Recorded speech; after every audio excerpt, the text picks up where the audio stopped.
Notizie Oggi è una produzione di Canale Italia.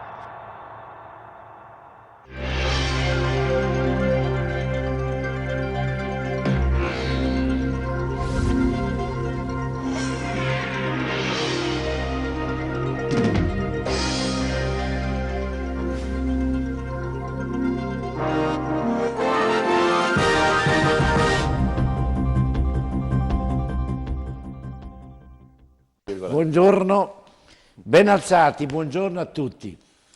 Ecco, come vedete non ho più messo il numero di telefono, lo dico per tutti quelli perché un po' c'è qualche maleducato e pertanto niente più SMS, così imparate a vivere, imparate ad essere persone civili e imparate un pochettino di educazione, perché quando un conduttore vi dà la possibilità a proprie spese di dare la possibilità di mandare qualche messaggio perché non riuscite a prendere la linea e qualche cafone maleducato manda messaggi, ti sto aspettando, ti sfido se vuoi, oppure dicono ma lei non legge più il mio, allora ragazzi siete impazziti, ragazzi di ieri magari, comunque pur sempre ragazzi, però se andate via di testa, basta con gli SMS, così vi arrangiate, non leggiamo più niente, chi vuole, chi riesce prende la linea, chi non vuole cambia canale e viva l'Italia. Buongiorno Quetzal. Buongiorno Vito, buongiorno. Quetzal ha scritto un libro interessante, non me l'hai portato qua comunque. Tu sai che stamattina ho fatto una fuga per arrivare. Sì, lo so, quando i genitori stanno poco bene bisogna... Anzi, grazie per essere venuto, No, perché niente, è un impegno, quindi potevi stare tranquillamente con papà, insomma, quindi mi auguro che vada tutto bene, dai. sicuramente. Buongiorno anche a Raffaele Padrone, quello che gira il lei a mondo, tutti. mi hanno detto, in bicicletta, sei impazzito, che ti è successo? Che giro Ho hai trovato fatto? uno sport che fa bene, La bici fa bene. fa bene, fa bene. E invece sei tutto abbronzato, non è che sei sta al mare. Sì, ma fino qui. Quando vai in spiaggia riconosci i ciclisti. Buongiorno anche a Walter Poli. Pensate, il Premier Renzi mette in gioco tutto nella campagna verso il 4 dicembre. Tra l'altro è una cosa talmente asfissiante, una propaganda talmente lunga, 6 mesi per poter, prima si doveva fare a ottobre, se vi ricordate, insomma, adesso l'hanno spostata a 4 dicembre, no? Mette in gioco tutto nella campagna verso il 4 dicembre per il referendum costituzionale e non fa eccezione per la sua legge elettorale, l'Italicum. Sono pronto a cambiarla perché il referendum è più importante, dichiara a Firenze. E non le manda a dire ai grillini che sanno solo denigrare, che dovevano cambiare l'Italia e invece a forza di sbagliare i congiuntivi stanno cambiando l'italiano. Cioè, quando si permettono di dire queste cose, a me fa impazzire. Ma scusa, chi è che gestisce? Padrone, chi è che sta gestendo il potere? Chi è che dovrebbe cambiare l'Italia? I grillini o lui, questo signore? Ma io credo che sia lui che dovrebbe cambiare secondo le regole e le norme statutarie della nostra Repubblica, no? È il capo del governo che dovrebbe mettere in piedi, ma mi pare che sia, insomma, educazione civica questa, no? Sì. Ma non è così, non è così, perché a me sembra che addirittura anche questa persona che comunque, come si legge, non è stata votata da nessuno ed è stata messa lì. Quindi anche questo fatto di ritrovarsi una persona che comunque deve gestire un paese e ogni volta vediamo che adesso si sono inventati, lui si è inventato questa storia del ponte sullo stretto, quando qualcun altro aveva detto le stesse cose, l'hanno messo E in c'era croce, stata una reazione. l'hanno messo in croce, che forse adesso che ha compiuto 80 anni ha deciso di passare la vita con i propri nipoti. Però voglio dire... Intanto oggi parte, va a trovare Murdoch, insomma, quindi perché sta meglio, quindi incomincia a viaggiare. Però comunque anche questo... non è un relitto. Guardi, io sa che a me piace poco fare politica, anche perché non è nella mia veste. Beh, sei un rappresentante. Sono rappresentante delle istituzioni, purtroppo in un'istituzione che sta andando allo sfascio, ne parleremo nella trasmissione. Però io credo che questa persona sappia incantare benissimo le persone, noto che sa parlare, qualcuno gli scriverà anche i testi, però voglio dire, è una persona che ogni volta deve... Ha una bella capacità. Ha una bella capacità dialettica, di dialettica, e quindi fa ancora una buona impressione quando passa in... Però ultimamente lo stanno fischiando in tutte le città, quindi forse anche la gente che lo seguiva si sta stufando, no? Cioè, quello che non riesco a capire, Quetzal, è che l'altro giorno in una trasmissione c'è stato un esilarante, dico io, discorso del Presidente del Consiglio, il quale ha detto, udite, credo che l'abbiate sentito tutti quanti, che per poter frenare questa invasione bisogna andare a monte, a bloccare diciamo i convenuti. Ma quelli Monte che Mare dicono... intendeva Monte Grotto. Può essere. Qui si parla di andare in Libia, diceva lui. Cerchiamo di fare qualche proposizione, qualche proposta. Cosa sarebbe necessario per l'Italia oggi? Su un albergo, ieri ne ho visto uno, su un albergo li hanno intervistati, tutti forniti di smartphone e cuffiette, tutti belli riposati, seduti sulle poltrone, che sorridono, ti guardano, li intervistano e dicono: ma da quant'è che siete qua? Noi è 9 mesi che siamo lì, a spese degli italiani, pagati in questo albergo, e francamente di proposte concrete non se ne sono mai sentite da parte di nessuno. Continuano ad arrivare questi profughi, loro li chiamano, che non lo sono perché nessuno è denutrito, non ne ho mai visto scendere uno denutrito. È chiaro che arrivano assetati perché hanno fatto un viaggio, ma sono tutti in forma, voglio dire, uomini, il per lo più sono uomini, e continuano ad arrivare, continuano a sbarcare, quando ci sarebbero delle cose semplicissime da fare. Il problema è che non c'è la volontà di farlo, non gli interessa, loro devono continuare a fare arrivare questi immigrati. Devono ottemperare degli ordini che sono arrivati dal sud. Ma a loro va bene che si crei questa confusione, che ci sia questo malumore generale che distoglie l'attenzione dal problema reale a un falso problema. Perché, Vito, sarebbe semplicissimo: arrivano, li riprendi, li rifocilli, li sistemi, li rimetti su una nave, li riporti di là. Quando hai fatto 5 navi così, vedrai che da là non riparte più nessuno, perché hanno capito che li rismandiamo al mittente. Questa è la verità. C'è veramente una volontà che a me mi preoccupa, perché questo continuare di arrivare... Io, guarda, ieri passavo vicino alla stazione, ma chiunque di noi passa oggi vicino alla stazione si fa fatica a vedere un italiano fra poco. Sono tutti extracomunitari, ma non perché ce l'abbia con gli extracomunitari, perché sono persone. Ma però, ragazzi, stiamo cambiando completamente la fisionomia dell'Italia, della nostra città, e Padova è ancora una città piccolina, ma andiamo a Roma, a Milano, è un disastro. La polizia ha le mani legate, li prendono, li portano, li fotosegnalano e poi li devono lasciare liberi, perché niente li fanno. Ma il pericolo latente è anche il fatto che fino adesso sono dislocati e non si sono mai avuto la possibilità di unirsi. Secondo me c'è anche un piano che, quando saranno pronti e un numero sufficiente per avere voce in capitolo, si ridurranno non so, può essere anche Roma o Milano, qualche migliaia di extracomunitari. Dopo voglio vedere le forze dell'ordine come faranno a... Ieri Alfano ha dato la colpa a sindaci e prefetti. Sì. Ha detto che i sindaci non sono capaci a dire di no e a scegliere, a dire quante persone. Tu sei i prefetti non sanno organizzare la loro cosa. A me viene da ridere, no? Entro nel mio campo, a me viene da ridere. Voi no, ma avete mai sentito un prefetto che può mettersi contro il ministro? Bravo, no. Voi avete mai sentito un questore che dice qua è un disastro? No. Non lo può fare. Perché sono degli esecutori. Non lo può fare perché chiaramente non lo può fare. Sono esecutori di ordini. ordini. Ma il prefetto si mette contro il ministro, e il ministro ieri no, l'altro ieri, proprio sulla Question Time, ha parlato di queste cose. Tant'è che Rizzetto, visto che hai nominato Rizzetto, l'onorevole Rizzetto è intervenuto dicendo: ma lei ci sta prendendo per i fondelli. Ma in effetti sta prendendo per i fondelli tutta l'Italia. Perché non è assolutamente... Qual è il sindaco che dice sì, nella mia città venite, anzi venite di più? Adesso si stanno localizzando queste strutture, cioè le ex caserme.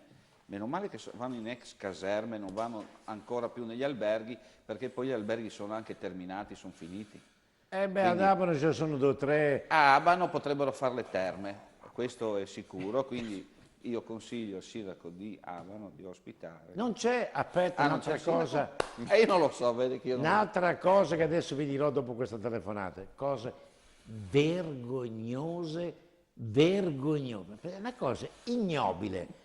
E lo dico, guarda, non mica ho paura, tanto che sono andato dalla sua giornalista a dire: ma di che impari un pochettino di educazione, non può approfittare della telecamera, della televisione per dire delle cazzate enormi e di andare contro. Qualcuno dice: tu eri amico del sindaco che rubava.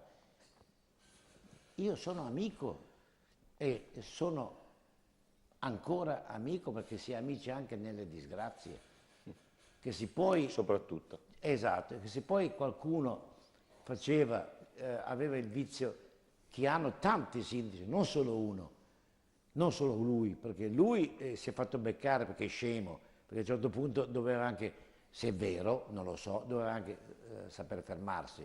Tanti altri, spizzichi bocconi, ma tutti fanno questo tipo di politica. E dire in diretta: perché c'è un commissario? Perché è stato mandato via il sindaco come se non lo sapesse? Ma fammi un piacere, vergognati, Dio mio.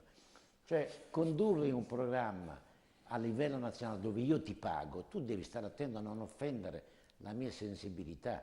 Io sono andato dalla sua collega e dico: non sono qua come giornalista di Canale Italia, sto parlando come cittadino, smettetela di farci passare come razzisti, non lo siamo.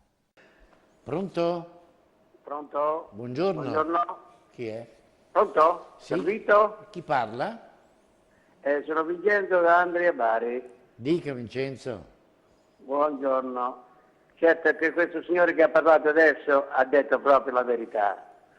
Per quanto riguarda sia per la Francia e per la Germania, che si sono presi i fiori di quei buoni, tutto questo, poi vanno a bombardare, a fare e dire. E si fa prendere con Berlusconi, che aveva fatto accordi con Gheddafi, ma era tutto bloccato. Questa è tutta una manovra. Ma possibile che gli italiani non ci rendiamo conto? Mannaggia al demonio. Possibile, possibile. Poi un'altra cosa, per esempio, non so se si ricorda, noi abbiamo quel problema della Provia d'Andria, di quell'incidente. Tutto taciuto, tutto tacere. È venuta tutta la Corte Celeste, Alfano, il Presidente, tutte, Boldrini, tutti, sono venuti tutti, Emiliano, tutti presenti, e poi tutto a dormire. C'è un casino di pullman che girano ad Andria adesso per via della sostituzione di questi treni, che lei forse non ha la minima idea, immagine proprio, perché proprio non si può camminare più la mattina, perché tutto è bloccato. Pullman che vanno avanti e dietro vuoti. Comunque è una rivoluzione solamente che ci vuole, ma noi fatte da noi Grazie italiani. Vincenzo, grazie. Pochi giorni fa hanno fatto una marcia di solidarietà a un povero disgraziato di nome Carlo Giuliani, a Genova, morto durante il G8. Terribile. Stamattina a Brescia, che dopo andrò a fare il sit-in anch'io. Sanno che non sono santo. Beh, gli hanno titolato una stanza. Ma robe da male. Sì, no, dicevo che giorni fa hanno fatto una marcia di solidarietà a Genova per ricordare lo sfigato Carlo Giuliani che è morto durante il G8, no? Perché Sì. quello lì manifestava e è stato fatto eroe, in più gli hanno dato anche una sala. Una sala in Parlamento, Manifestava Bertinotti, incappucciato, ma quando sì. era Bertinotti presidente della Camera, aveva dedicato una sala del Parlamento. Sì, perché era con il passamontagna, Follia. aveva un istintore da lanciare dentro una camionetta dei carabinieri, in più qui aveva lo scotch per fare, quello da imballo per fare le Molotov. Comunque è stato un eroe perché lui manifestava. Ieri è morto un collega in servizio, in autostrada, travolto. Non gliene frega niente a nessuno. Hanno detto un secondo Sì, e no, mezzo. è stata al eletta TG. tra l'altro. Hanno detto un secondo e È mezzo. eletta al Una Senato. volta. Sì. In più, cioè io adesso vado stamattina a Brescia alle 9, fuori dal tribunale, perché ci sono 50 persone italiane che sono accusate di terrorismo e atti sovversivi, Pazzesco, ragazzi. solo perché hanno l'idea dell'indipendenza veneta. Cioè, siamo veramente al ridicolo, Le due misure che usa la giustizia italiana per giudicare un I povero... delinquenti, diciamo, sono fuori. Ma a me dispiace anche per Carlo Giuliano, perché morire a 20 anni è da... Ma in quella maniera là è anche morire da idioti, Perché tra l'altro il carabiniere, le perizie balistiche hanno dimostrato che lui ha tentato di sparare in aria. Cioè neanche, è stato anche bravo lì, perché Ai avrei profughi- svuotato il caricatore io. Intanto l'hanno mandato Altro via. titolo e poi passo alla telefonata. No, anch'io faccio parte, però sei tu che devi dire cosa potrebbe accadere in Abano. Non oso immaginare cosa potrebbe accadere come danno economico. Ma anche perché c'è quando la gente, parliamo- non credo accetti volentieri una cosa di questo genere. Ma a questo punto non sarebbe meglio accettare i terremotati a Abano? Appunto, Scusa, sarebbe meglio. io fai penso anche che più un'immagine di Abano io penso umanistica, che più di non- qualcuno potrebbe dare qualche alloggio gratuito ai terremotati di Abano. Volentieri questo si fa per il popolo italiano, bravo. non per un popolo straniero che non sappiamo da dove arriva, non sappiamo chi sono, non sappiamo neanche se hanno voglia di lavorare e di integrarsi. E che tipo di malattia hanno avuto, cosa Stavo hanno, dicendo questo, e non sappiamo se hanno No, beh. malattie. capito? Spariti i Anche- presidi sanitari. Io quello che Attenzione mi chiedo perché sempre, nell'ospedale di Piove di Sacco, va bene, sono state riscontrati 2 casi qui ultimamente e poi si può anche eventualmente invitare qualcuno, qualche medico dell'ospedale di Piove di Sacco a dire queste cose perché dobbiamo saperle. 2 casi di tubercolosi. Sono E la scabbia? Scabbia. Ah sì, esatto, ma Guarda, poi dici, il medico stesso noi della diceva- Polizia di Stato abbiamo lottato per avere delle mascherine, dei guanti, grazie alla Croce Rossa, perché noi che siamo in prima battuta, quelli che li tirano fuori dalle navi, perché bisogna anche accompagnarli, no? Se magari cadono in acqua sei indagato secco. Non avevamo mascherine, non avevamo guanti, non avevamo tute. Adesso metà dei colleghi che sono lì, perché non ce la fanno neanche più Metà. metà di Metà. quelli che sono lì hanno queste cose. Poi ci avevano fornito anche, il nostro ministero ci aveva con la sanità ci aveva fornito delle mascherine, quelle di tipo A, così chiamate, che sono quelle che noi non dobbiamo trasmettere le malattie a loro. Allora Ah, sì. c'è stato qualcosa che noi abbiamo fatto un'azione sindacale e siamo riusciti a avere le mascherine, quelle che loro non danno la malattia a noi, quindi col filtro. Ecco. Quindi di cosa parliamo? Sì, ma non scusa. sappiamo neanche da dove vengono. Ma non sappiamo in neanche Italia, che malattie in ci sono. Italia, Sì, ma voi poliziotti, in Italia, io dico in Italia nelle questure arrivano solamente, di colpo arrivano, perché ci sono delle onlus che te li portano a 100 metri e poi te le scaricano lì, ma non mi fate parlare, che arrivano dall'Afghanistan e dal Pakistan. Quale guerra, quale profughi? beh, in Nigeria... Lascio rispondere al Ma pubblico. no, Pronto? Io lo so. non dobbiamo guardare questo. pronto. Mandarli a Chi è? Buongiorno, Stefania di Padova. Buongiorno Stefania. Buongiorno, allora un bellissimo parterre stamattina di 5 bei maschietti. Ecco. Ecco, allora le dirò una cosa, che veramente è ora di muovere le chiappette. Ecco. Tutti 5, noi siamo qua che aspettiamo, ci vuole la rivoluzione, signori. Io sono una nonna e penso ai miei nipoti, cosa avranno un indomani? La miseria, ma è inutile parlare. Il burka. Muoviamoci, partiamo, andiamo a Roma, siamo là con le tende, finché questi delinquenti qua non vanno a casa tutti. problema è che bisogna Vabbè, andare a signori, saluti, saluti. Direttore, vede che la gente, e per correggere, no, ironicamente Santin quello che diceva, o chi ha telefonato, gli italiani, gli italiani svegliati, gli italiani si sono accorti, perché è un popolo sveglio, si è accorto. Il problema è che la politica non gliene frega niente di vedere o di guardare, perché ci sono sicuramente degli interessi particolari. L'italiano è stufo, se n'è accorto, è inutile che diciamo italiani svegliatevi. Pensa in prima pagina sulla Verità, Eros, Sì. in pensione dopo 5 anni. Ma vale solo per gli immigrati, Se non versano contributi per almeno 20 anni, i lavoratori italiani perdono tutto il tesoretto versato. Agli extracomunitari invece basta poco per potersene tornare a casa incassando l'assegno. Presidenta No Global, Boldrini odia la polizia e la polizia ricambia. Voglio capire perché voi ricambiate.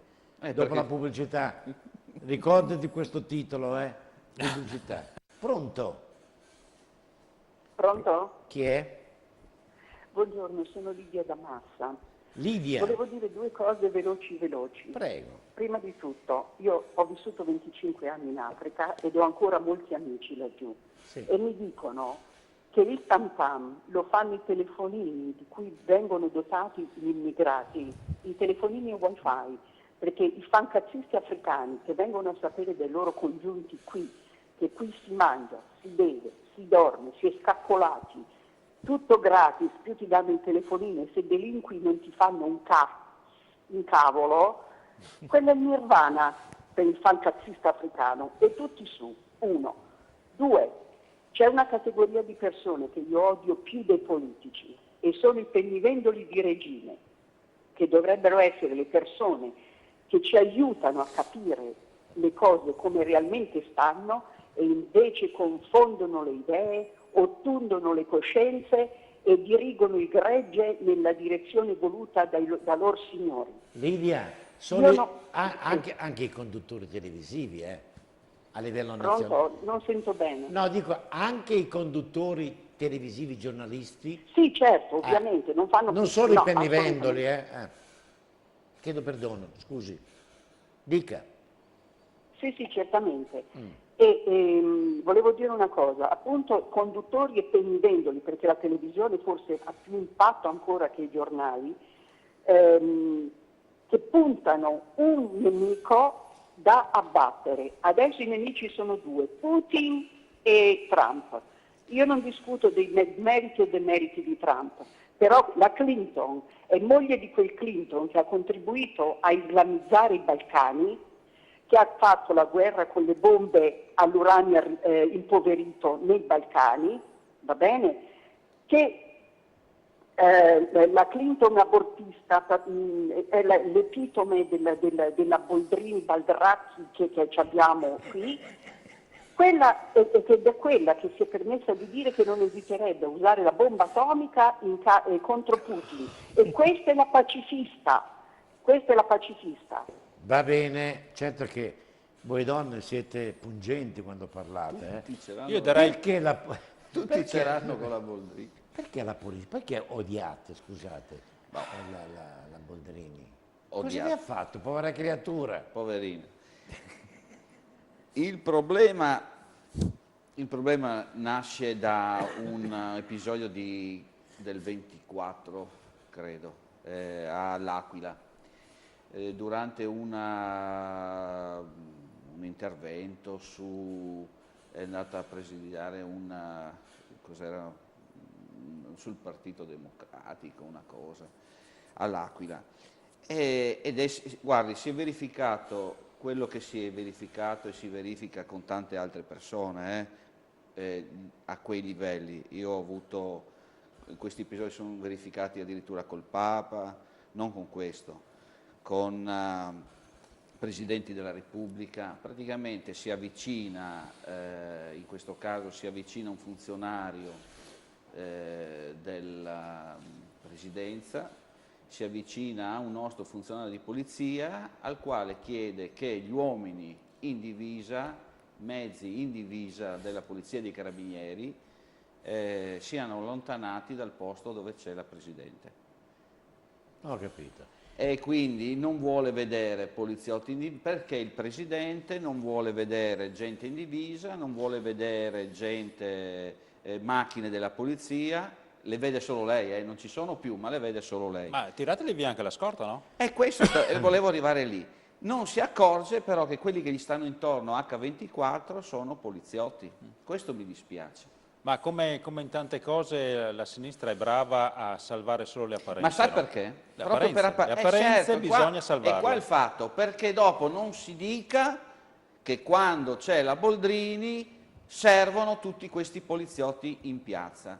Questo è il vero, cioè alla fine questo voleva Però, dire, no guarda, cioè muovere questi poliziotti, perché questi signori quando partono da Roma e vanno a Padova, vanno a Venezia, vanno a Catania, a Pordenone o a un'altra città, voi non avete idea di cosa si muove prima dell'arrivo di queste persone. Addirittura per il Presidente della Repubblica un mese prima arriva il cerimoniale, arrivano i funzionari, fanno le prove, arrivano i controlli, vengono sigillati tutti i tombini, le disposizioni. Per la Boldrini un po' meno, ma per non dire guarda io utilizzo per i miei fatti tutte queste forze dell'ordine, non li voglio vedere, così magari i giornalisti non riprendono e non fanno. Ecco, dopo si deve solo vergognare. Pronto? Lei dovrebbe eliminare fisicamente tutti quelli che sono lì e lasciare libertà solo le telefonate, perché c'è tutta Italia che vuole telefonare. Siete una bellissima trasmissione. Siamo qua, se telefonate, pronti a sente? ricevere. Sì, grazie Dino. Siamo pronti a ricevere telefonate, perché no? Purché, ecco, diciate cose che hanno un senso, molto volentieri. Parlare. Come? Scusi. Niente, volevo solo dire questo. Va bene, l'ho detto Lino, la ringrazio. No, Buona giornata. Tornando al discorso della polizia, non vuole vedere divise, però se c'è qualche manifestante con qualche cartello che deve essere tenuto a 4-5 km e se per caso vuole sfondare il cordone viene anche manganellato. Perché... Sì, così va in galera, lascia perdere. Va. Pronto? Pronto? E allora? Vedi, allora? Lascia E allora continuiamo noi diciamo pronto. No, ma allora continuiamo noi. No, ma il male d'Italia è che manca il senso dello Stato. Piccone. Io vorrei dire una cosa al poliziotto. Sì. Anzitutto gli faccio i complimenti per aver detto la verità. E un'altra cosa gli voglio dire. Stia attento che questa verità le può costare la carriera. E sa perché? Io ero un ex poliziotto penitenziario. Per aver detto la verità e denunciato la verità, da 12 anni non vivo più. Non vivo io e non vivo la mia famiglia. Comunque, le ripeto, complimenti per il suo coraggio. Buongiorno a tutti. Buongiorno signor Giuseppe, grazie per la telefonata. Beh, devo ringraziare immediatamente il signor Giuseppe, mi dispiace di quello che sta capitando.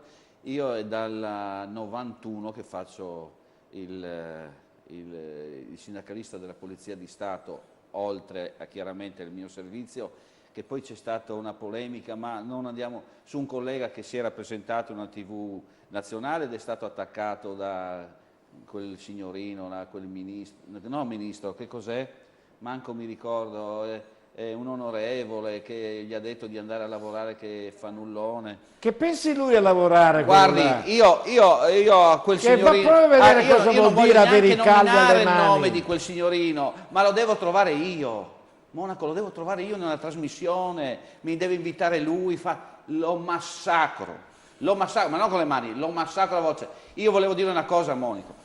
Il signore parlava perché non andate, perché poi dovete manganellare, ma dobbiamo manganellare cosa? Che se questo governo ci ha imposto di mettere a noi che stiamo svolgendo servizio d'ordine pubblico, va bene, la telecamera per vedere come agiamo. Ma cosa siamo, i cagnolini che dobbiamo mettere il microchip perché poi il magistrato deve prendere il microchip e controllare se abbiamo agito e lavorato bene? Ma dove stiamo arrivando? Follia pura. Santin, follia, sono verità. pazzi. Guardi, io ringrazio questo capo della polizia questo capo nuovo della polizia, il prefetto Franco Gabrielli, perché forse è la persona che dopo Manganelli è quello che ci sta dando una mano. Ieri in Puglia ha detto che mancano agenti anche in Puglia.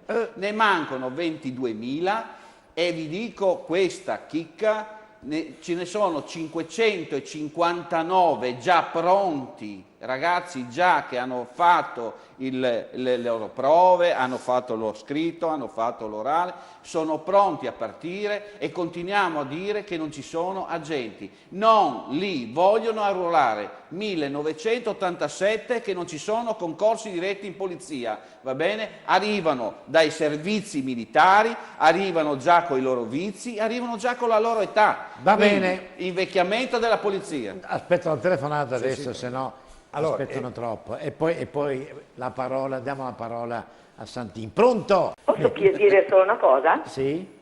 Guardi, a me le fotocellule, le fotocamere quando uno lavora, a me non darebbero fastidio, perché io so che faccio il mio dovere e non mi danno fastidio. Va bene. Chiunque Grazie. lavoro si È faccia, diverso il loro, perché se vanno a dare una manganellata a un figlio di quelli La là data- che la data rompono, troppo forte, allora doveva darla mandano più piano. loro in galera, perché loro devono difendersi dalla violenza degli altri, e quindi per fanno bene a difendere. difendersi. E se la telecamera è picchia, no, tu hai usato violenza, dovevi farti dare le lo so, ma botte, questa perché è una dovevi legge farti italiana. massacrare, questo vogliono il signor Ecco. Alfano. Grazie signora, questo vuole Alfano, prego. Volevo dire l'età media della polizia, 44 anni.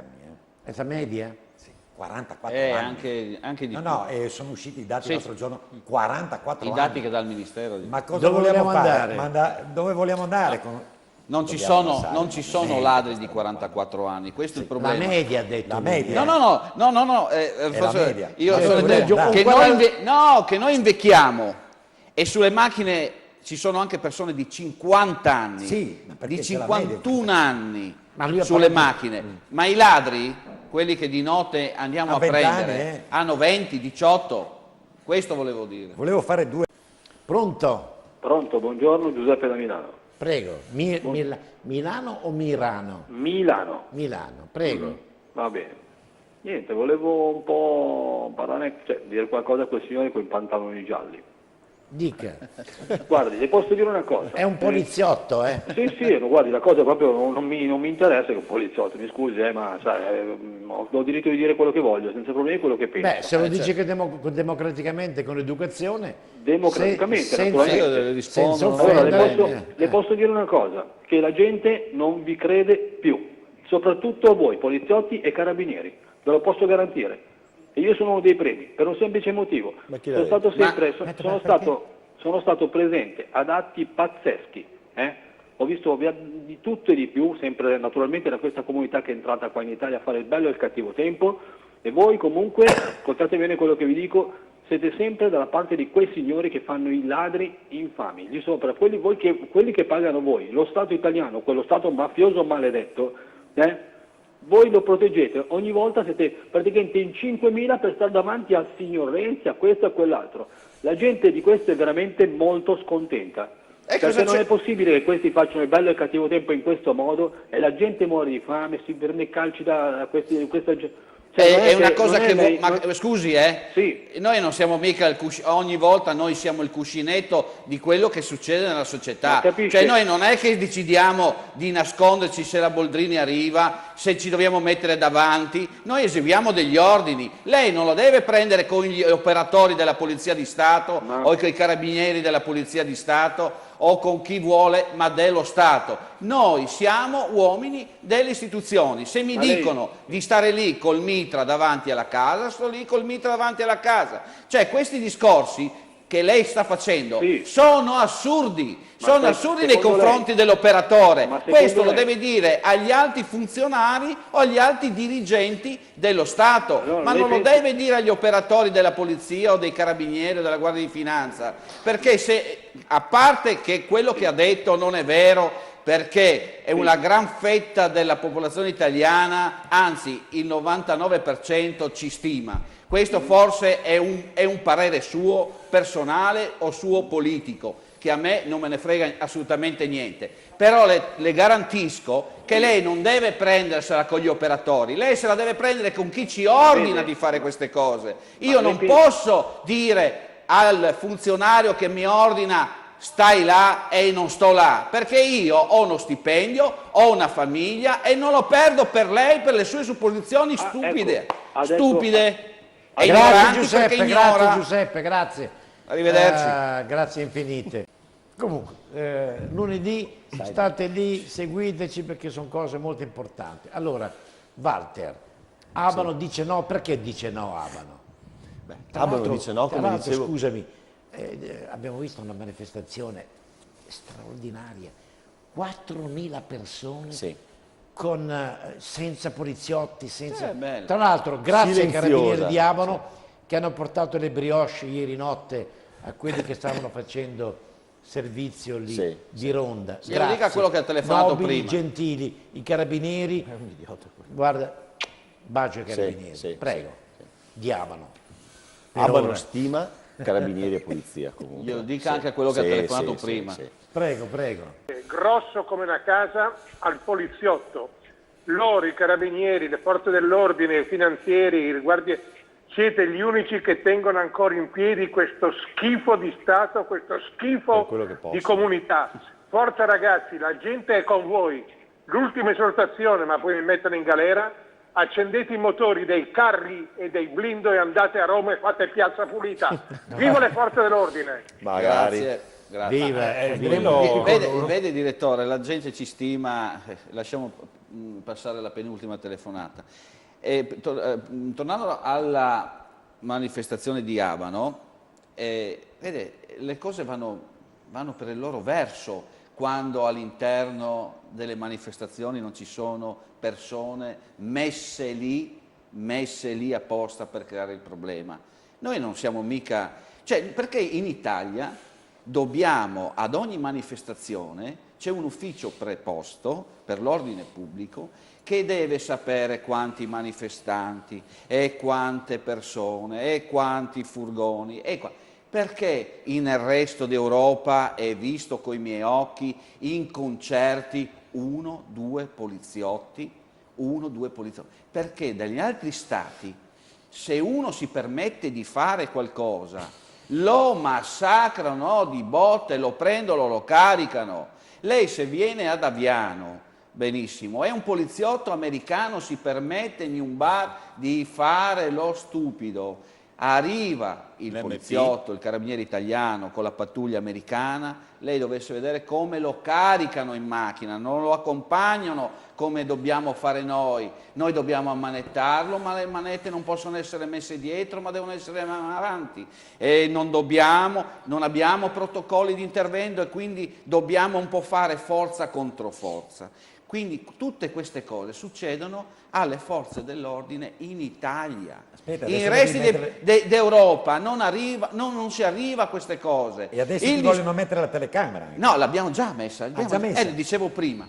Il problema invece, quello che dicevamo prima, è un altro.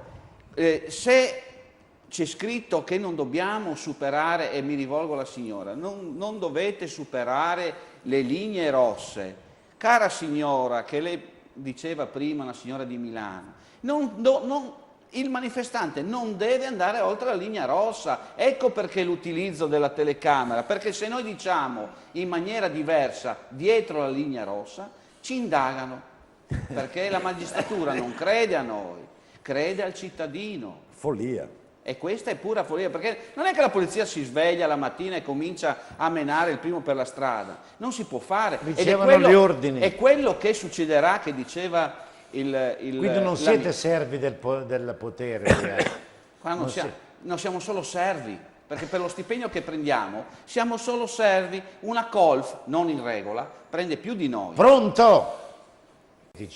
Prego. Stavo concludendo dicendo quello che diceva il signore, e anche lui per quanto riguarda queste ronde, tra virgolette ronde, perché non parliamo più di ronde padane, meno male. Il problema, attenzione, questi signori che abbiamo ospitato dentro il nostro territorio è gente violenta anche, oltre, non ha paura di nessuno.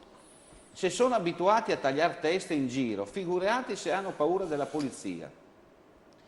Ecco, allora, non servirebbero in Italia tutte queste ronde, non so se convenite con quello che sto dicendo. Se fosse un paese tranquillo, democratico, ma non lo è più, è finito. Allora dobbiamo assumere poliziotti e carabinieri, quelli che sono i veri professionisti della sicurezza. Guarda che rischi, non servono i cittadini, attenzione, perché il cittadino non ha alba magari della giustizia. Attenzione, scapperà un morto.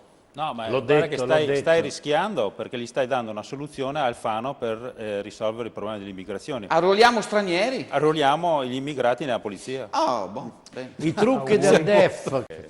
Pronto? Assurdità italiana. Pronto? Pronto? Chi è?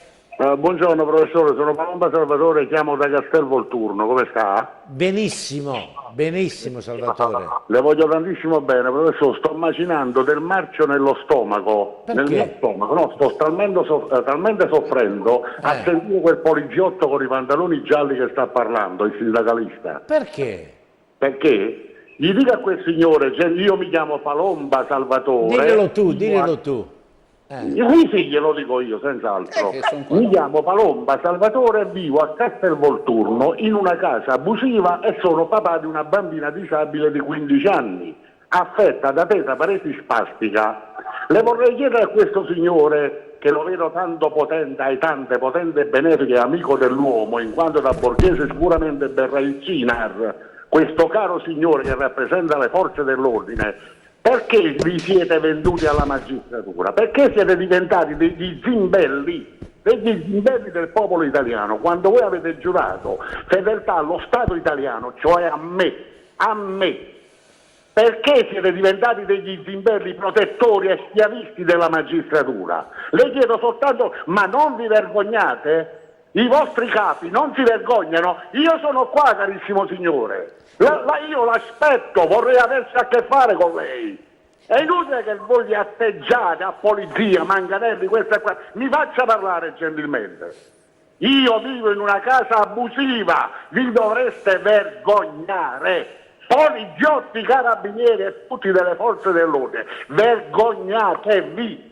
Io tanto credo, io sono un poliziotto, io che sono stato sparato in faccia dalla delinquenza, io che li andavo a prendere casa per casa negli anni '80, io Palomba Salvatore, non lei, che prende uno stipendio a fine mese e siete degli zimbelli, se lo ricordi, ha capito? Vabbè, Prima di essere poliziotto lei ha giurato fedeltà allo Stato italiano, a me cittadino, alle mamme quando vi andate a prendere i bambini, a tutti coloro che soffrono, vergogna! Ciao Salvatore, calmati. Salvatore, ti devi calmare, perché lo dicevo prima, non siamo noi che abbiamo deciso di agire in questa maniera, perché se tu chiedi singolarmente ad ogni poliziotto, ok, se è contento di dover agire in questa maniera, forse la risposta te la sei data te. Nell'80 c'ero anch'io in polizia e sapevo come si facevano le cose, e ti dirò che una volta ogni morto ci davano 10 euro, 10.000 lire, te lo sei dimenticato? Te lo sei dimenticato queste cose? Ma cosa stai dicendo? Una volta, quello che si poteva fare una volta, quando portavi dentro una persona che aveva rubato, che aveva commesso un reato, come lo trattavi? Raccontalo a me, invece di raccontarlo ai cittadini. Ma Salvatore, ma chi cavolo cerchi di prendere per i fondelli stamattina? Come agivi? Soprattutto a Napoli, dove io anche ho fatto servizio. Ma che ne sai tu di quello che ho fatto io? Forse i signori non lo sanno, ok? Ma sappi una cosa, che quando agivi tu negli anni '80, agivo anch'io. Oggi, se a una persona gli chiedi documenti in mezzo alla strada 2 volte, ti denunciano, e tu abiti in una casa abusiva, io non ci voglio finire e quindi mi voglio lo stipendio. E se sono contento me lo chiedi in privato e ti rispondo, ma lo devi chiedere anche a tutti quei 40.000 poliziotti, perché sappi che dai tuoi tempi, quando eravate 150.000 anche ai miei tempi, 150 nella polizia, 150 nei carabinieri, va bene? Quando eravamo quei numeri si potevano fare le cose diverse e oggi ne mancano, sai quanti? 43.000, ok? Ma oggi non puoi agire come una volta. Bene. Una volta a Napoli le macchine si fermavano dando una palettata sui cofani delle macchine, ma lo vieni a raccontare a me? Prova a farlo oggi, ti trovi non in una casa abusiva, ma in un carcere. Ciao! Pronto. Mamma. No, c'è un messaggio qua che mi manda, dice: sono sconvolta dallo scambio di colloquio fra i due poliziotti perché Vito, lo Stato, ha dimostrato che è riuscito a mettere il popolo contro se stesso. E cosa ho detto prima io? Questa è la signora Gina. Dividi e timpera. Sconvolta da questa è la verità. È la verità. Perché sono passati gli anni, sono cambiati i tempi. Perché lui dice da cittadino, non era poliziotto, non da poliziotto, lui da cittadino che faceva il poliziotto, sì. Questo intendeva dire lui. Sì. Quindi Gina non è lui poliziotto, da cittadino lui sfidava la camorra e non da poliziotti, ma io lo sono sempre stato, cioè dice per il popolo, a difesa del popolo. Quindi, e tanti si arrogano il diritto di dire io faccio per il popolo, però voi siete quelli che picconate e che massacrate poi quelli che fanno i cittadini. Sì, io ambasciatore non porta pena. Vito, dicevo prima, noi siamo il cuscinetto, no? di questa situazione, questa società, e basta che lei guardi quando passano le immagini sulle manifestazioni, quando succedono gli scontri, che immagini passano? Che immagini passano nelle reti nazionali quando ci sono le manifestazioni? Sempre il poliziotto che manganella. I poliziotti hanno girato fedeltà. Questo è un altro problema. Alla patria e non ai cattivi gestori del paese. Questo dice Adriano, un nostro No, c'è un altro problema, Vitto. Quello che dice lui è giusto, però il problema è che i giornalisti e certe testate giornalistiche fanno vedere quello che devono far vedere che gli viene comandato, quello che che vogliono. Cose positive non le fanno vedere. Gli arresti non le fanno vedere, devono far vedere, capito, quello che interessa loro per dividere. Ragazzi, siccome il Big Bang sta per finire, si ferma soltanto il poliziotto perché c'è una bella presentazione artistica fra poco con i nostri amici. Volete dire qualche cosa? Perché alle 8, tra l'altro, sapete, andiamo sul 283 per tutta l'Italia, 15 per quanto concerne il Veneto, mentre chi è su Sky resti su 913, di lì non si muove. Due parole veloci perché alle 8 cambiamo. A Roma ho parlato con diversi parlamentari, eccetera, e la cosa che mi ha meravigliato di più è stato trovare un rumeno, un giovanissimo rumeno, che mi ha detto: voi italiani siete degli stupidi, perché potreste vivere con le mani in tasca. È da 10 anni che in Italia lavora, un grande lavoratore, perché me lo sono fatto spiegare chi era, e ha detto: col turismo. Noi siamo un paese votato al turismo e qual è la nostra ricchezza? Questa, il nostro oro nero è questo. Ne ho parlato che i parlamentari hanno detto sì, è vero, il turismo è il nostro oro nero. Noi cosa facciamo? Traforiamo l'Italia, la buchiamo, il nero lo portiamo dall'Africa, non hanno capito un cazzo. Scusi, volete salutare voi intanto, così prendiamo l'ultima telefonata, dai, e poi l'ultimo nel senso che... saluto tutti, ringrazio l'invito del dottor Monaco, vi aspetto fuori dal Tribunale di Brescia alle 9, numerosi, per dare un segnale che questo Veneto è ancora vivo. Sì, io saluto tutti anch'io e ringrazio quella trasmissione di ieri mattina, no, su quella emittente nazionale dove... Su Rai 3, Rai 3, sì, dove sono permessi di venire a prendere, bisogna usare un linguaggio appropriato, giusto in televisione, a prendere per il culo, va bene, gli abitanti di Abano, a minimizzare la cosa per una manifestazione che stiamo facendo per difendere il popolo italiano. Vi ringrazio. Allora, prendiamo l'ultima telefonata, l'ultima in questa mattinata, perché poi parliamo di arte, facciamo una piccola intervista con altri personaggi, parliamo di è dedicata una mostra, è stata dedicata ai carabinieri.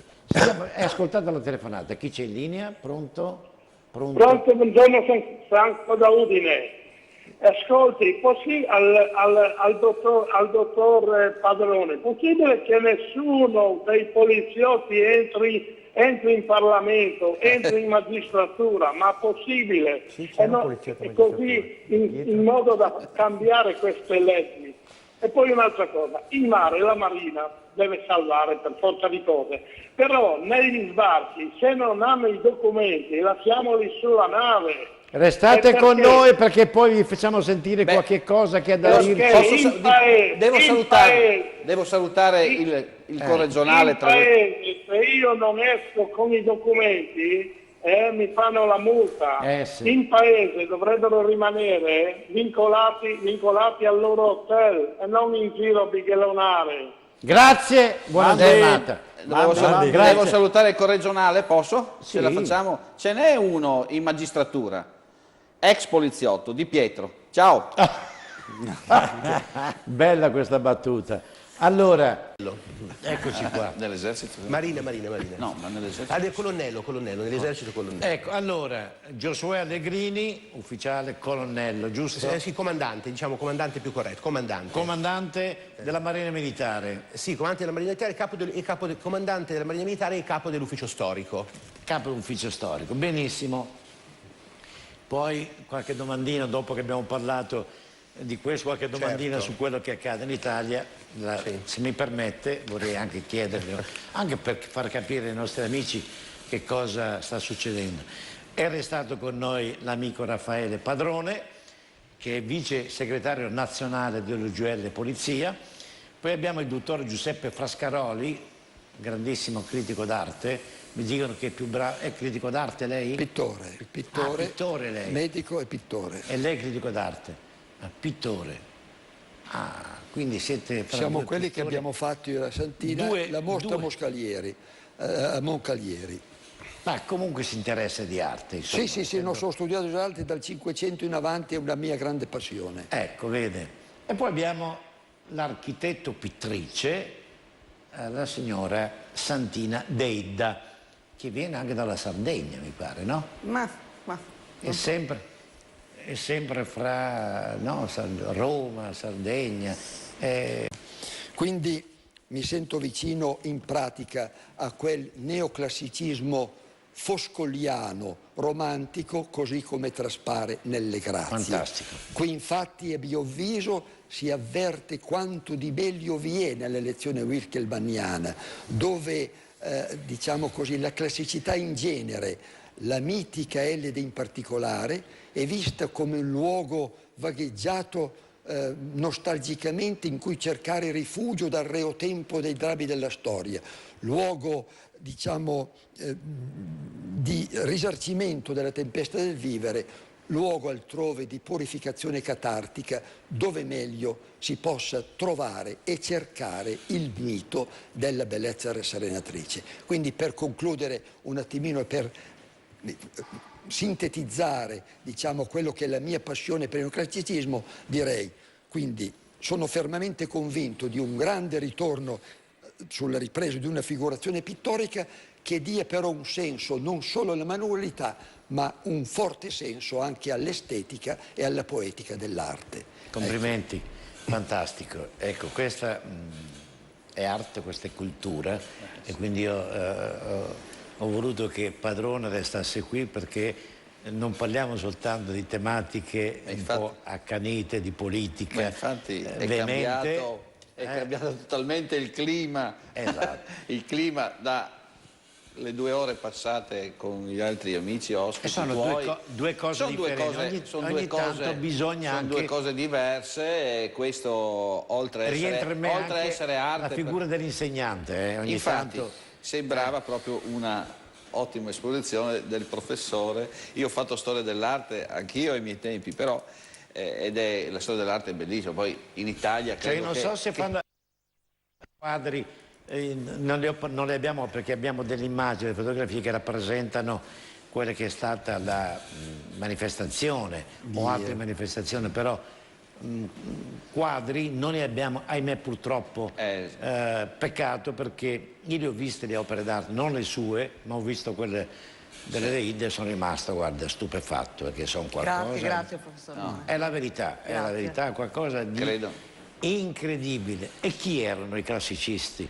una volta di fronte alla Santina? Zero. Ecco, queste sono alcune espressioni, alcune immagini che noi abbiamo voluto riportare, no? per capire chi i personaggi sono stati accolti anche a Roma, insomma, voglio dire anche dal Papa, tanto per essere sinceri. Adesso li vedrete, questo è il simbolo dell'arma dei Carabinieri, per cui c'è stato questo sforzo da parte di questi artisti di organizzare questa manifestazione. Ecco, questo è il ritratto del comandante generale. Quindi, tanto per farvi capire di che cosa stiamo parlando, di che cosa vi stiamo proponendo, no? Chi sono questi personaggi, perché ogni tanto è qui il nostro amico ricevuto anche dal Papa, c'è stata anche Santina, però abbiamo solo questa foto con, sì, io ho avuto con Francesco ed è lui, la fortuna di conoscere anche due altri papi, Giovanni Paolo II e Benedetto XVI, però ho portato solo questa papa, e dove io ho portato la Santa Teresa di Lisieux, cui lui è molto devoto, molto devoto. Però all'interno di questa ora dell'arte, io che sono sempre acceso e attento alle cose, no? Ma perché solo per i Carabinieri? Perché ti ho tenuto apposta. Questa, se mi permette, è una domanda meravigliosa che proporrei di fare al professore, perché avrei qualcosa da dire, credo. Sicuramente molto di più il comandante Giosuè. Guarda, io so che i Carabinieri fanno un calendario, pensa che arte, di che arte povera ti parlo, fanno un calendario bellissimo. Posso dire una roba? Io ho voluto anche questa intervista, anche perché io faccio parte di una famiglia di carabinieri e quindi ho tuttora un mio cugino che è generale a Bari, quindi Vito, manca a farla apposta, Vito si chiama, generale dei carabinieri, quindi quando mi ha detto che stiamo facendo... venite da me, perché i carabinieri sono la mia passione e li ho elogiati anche questa mattina. Ho detto, pensate che i carabinieri di Albano Terme, siccome ci sono dei personaggi che stanno facendo la ronda per non far arrivare non i profughi, ma diciamo i cosiddetti, li chiamiamo rifugiati, siccome sanno i sacrifici che stanno facendo, i carabinieri hanno portato cappuccini e brioche stanotte al freddo. La pattuglia che girava si è fermata, e tanto che hanno detto, io li ho sentiti ieri mattina, che sono andati un po' a intervistarli, hanno detto, guarda, di questo lo devi dire perché è una cosa straordinaria quella che fanno i carabinieri. E io ho detto, chapeau, ragazzi, i carabinieri, l'ho detto a me, sfondati i portoni, non la porta, tutto. Architetto, facciamo anche per la Polizia di Stato. Dopo parliamo della Polizia, sta buona. No, facciamo anche questo per la Polizia. Perché devo parlare con il comandante, perché dopo, nella seconda parte, devo fare una domanda un po' pertinente a quello che sta succedendo oggi. Ecco, un'altra cosa, e poi passeremo a fare un'altra domanda, perché voglio chiedere se si sta divertendo il mio amico poliziotto Padrone. Vedi, lo fanno per i carabinieri, la polizia resta... ma è un peccato, ma guarda che non era una critica, no, voglio che non passi come una critica, era una richiesta. O se ci sono dei problemi o degli ostativi per sta cosa, poi sentiremo Santina, magari se ha chiesto, era una richiesta di poterlo fare, organizzare, anche come, ripeto, non come UGL Polizia di Stato, essere promotori col Dipartimento, con il nostro capo. Noi saremo onorati, almeno parlo per me, ma sicuramente anche il mio collega. Sicuramente, sono anche socio dei poliziotti italiani, oltretutto. Abbiamo anche noi delle persone da ricordare, dei caduti per la Polizia di Stato, quindi penso vedremo di prendere in considerazione, per esempio, con molto piacere. Un invito. Un invito. Ecco. Grazie. Quindi date da fare. Che poi hai fatto dipende bene da voi. Tu che hai detto ti voglio fare delle... No, dipende da voi poliziotti anche invitare e dire loro organizzate. Qual è la città più indicativa vostra? Dove fate il corso voi per diventare poliziotti? Ce ne sono a Roma? C'è Roma, c'è Alessandria, c'è Trieste che è la più vicina. Io la farei a Trieste perché essendo comunque friulano. Trieste è un posto anche molto sì. suggestivo, la conosco Trieste, molto tra bene. l'altro io credo che il sindaco, caro mio amico Roberto, l'ho visto qui, no? Anche lui è amico mio da parecchi anni. Quindi a Trieste possiamo può farlo. Sindaco, adesso che abbiamo poi siamo riusciti sicuramente fuori le righe, ma siamo in tema. Siamo riusciti proprio come UGL Polizia di Stato, il mio segretario generale provinciale di Trieste è riuscito a far nascere con documenti storici a far rimanere quella scuola ancora in mano alla Polizia di Stato, perché sai che volevano vendere, volevano chiudere e farci un centro commerciale. Certo. Ma siccome è monumento nazionale non si può toccare, perché da lì partivano i poveri disgraziati che venivano poi fucilati. Allora, e quindi Trieste credo sia la location migliore. Dai, datela fare, loro vengono tranquillamente. Anche tu parlo con Roberto, ci sarò anch'io. Volentieri, là, sicuramente sarà presente anche il signor sindaco del Roberto è un grande, no, ma è bravissimo. Roberto, guarda, Di Piazza si chiama, di cognome, è bravissimo, non perché sia una piaggeria, ma è uno che sta trasformando la città di Trieste. È stato da me l'altro giorno ospite qui, quindi ogni tanto viene perché fa un sacrificio, parte da Trieste per venire qua, ci vogliono 1 ora e 3/4, giusto? Ci vuole 2 ore, perché ci vuole 1 ora e mezza. Vabbè, da Vito Monaco si viene volentieri. Non è che si viene facilmente da Vito Monaco. Allora, domanda all'amico Allegrini. Per concludere, per bellezza si intende, sei stata felice, quindi benissimo, ti sei trovato a tuo agio? Per concludere, io appunto avrei tante cose ancora da dire, però preferisco ringraziarti della tua ospitalità, della tua grande professionalità. Grande. E sicuramente saluto tutti coloro che ci stanno seguendo in questo momento. E io, di fronte alla vostra cultura alla quale mi inchino, io chiudo con battitacco ai carabinieri. Tu puoi salutare la polizia. Viva la polizia anche, no? E la marina militare. Tutte le forze dell'ordine. Tutte le forze dell'ordine, però... E forze armate. Senti, Tacco? Sentito? No, io non ho fatto il militare, però sentivo i miei fratelli quando si mettevano col pennacchio in testa. Lucide. Fantastico. Grazie amici miei, grazie assai. Grazie. Buon ritorno alle vostre città. Grazie mille. A voi tutti, grazie per avermi seguito. Domani si torna a fare la trasmissione da Milano. Buona vita, ma soprattutto buona salute a tutti noi, tutti. Ciao ciao.